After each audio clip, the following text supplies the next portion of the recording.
le pardon et l'humilité de Dieu.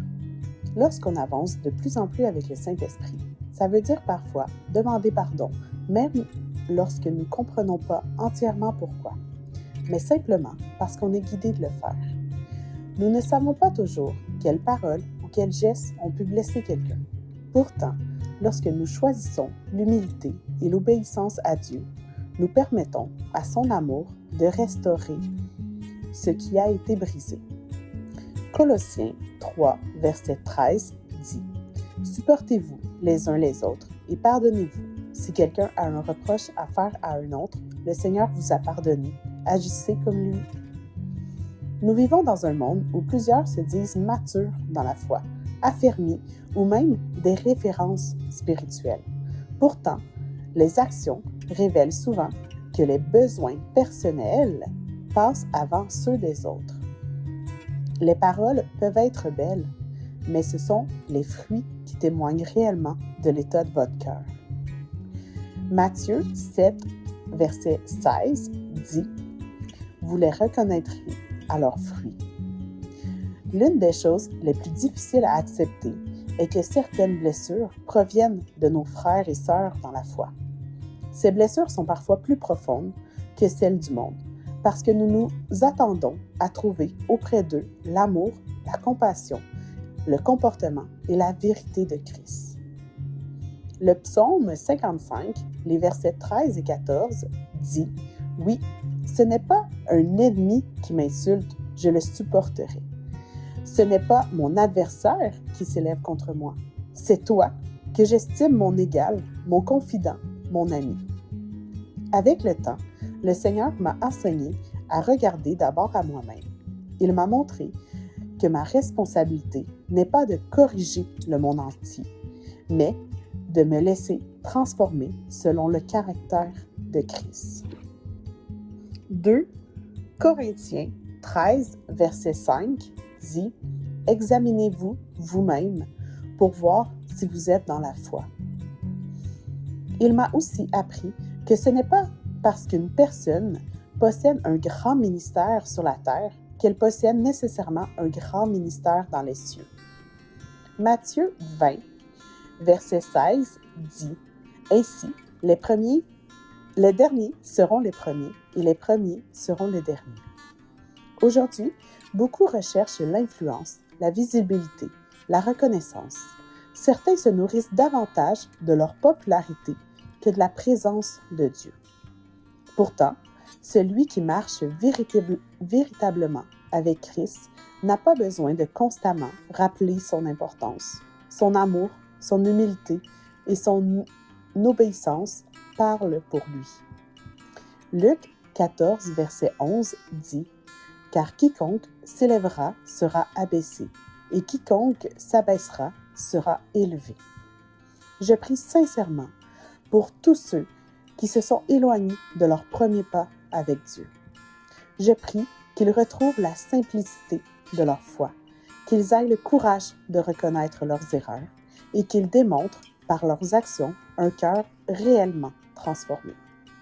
Apocalypse 2, verset 5 dit « Souviens-toi donc d'où tu es tombé, repens-toi et pratique tes premières œuvres. » Lorsque nous sommes nouveaux dans la foi, nous avons tendance à recevoir les paroles des autres sans toujours les examiner.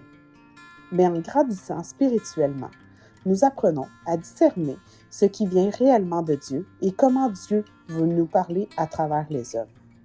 Soyons constamment sensibles à tout ce qui vient à nous et prions afin de comprendre les choses comme Dieu veut qu'on les comprenne, dans notre intimité avec lui.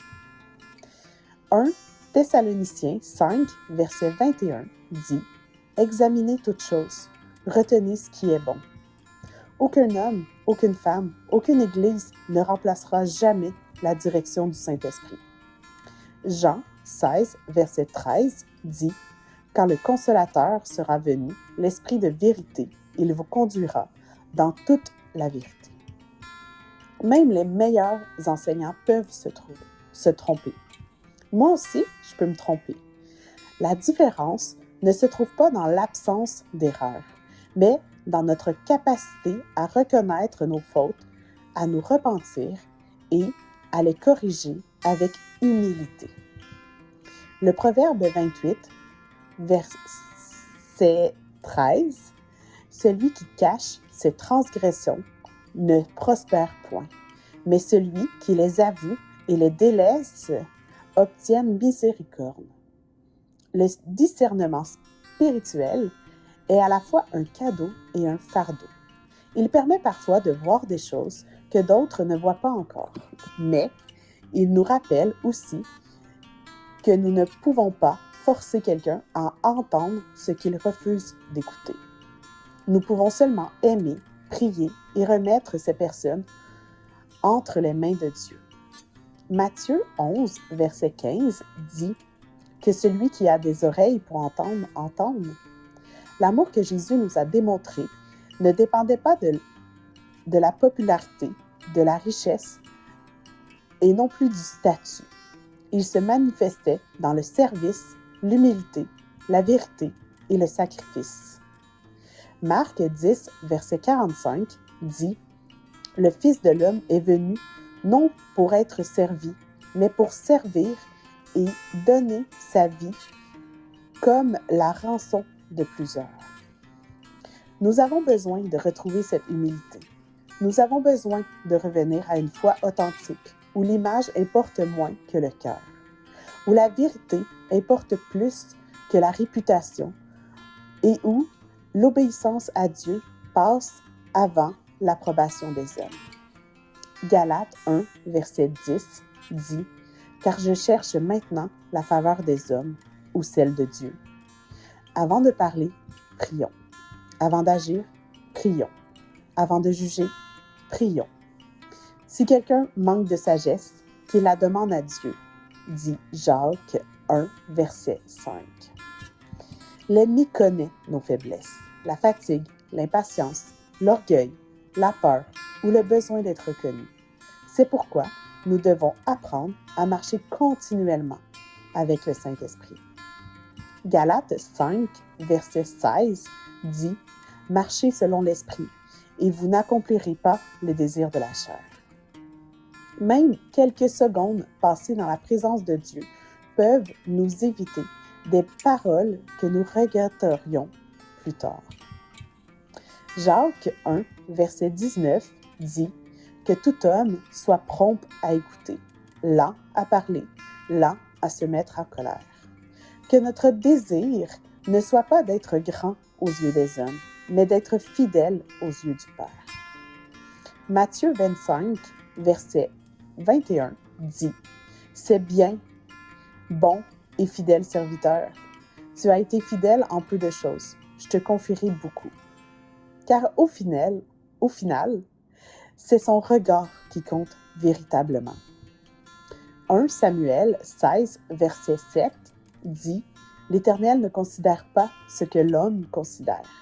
L'homme regarde à ce qui frappe les yeux, mais l'Éternel regarde au cœur. » Protégez votre cœur plus que tout, mais surtout, arrêtez de vous conformer au siècle présent. Ne prenez rien pour acquis et demandez-lui continuellement un renouvellement de votre intelligence et de votre sagesse. Shalom, bien-aimés, et au plaisir de continuer à grandir ensemble. Soyez bénis.